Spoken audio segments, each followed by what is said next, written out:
আমি আমাৰ ঘৰে বসে যাবো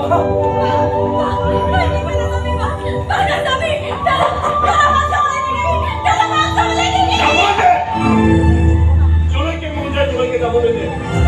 মাত্ৰ দুদিনৰ পাছত তাই ভালদৰে গম পাই যাব যে টকা ডাঙৰ নে প্ৰেম ডাঙৰ নে ষ্টেটাছ ডাঙৰ তেনেকুৱা একো নহয় দাদা তই থাক তোৰ টকা আৰু ষ্টেটাছ লৈ মই ওলালো মোৰ প্ৰেম লৈ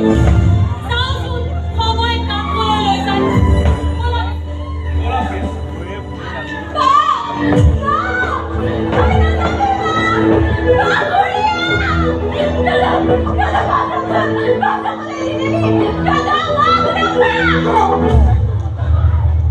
যে এই বিষ্ণুৰ লগত প্ৰিয়া কেতিয়াও শান্তিত থাকিব নোৱাৰে কেতিয়াও নোৱাৰে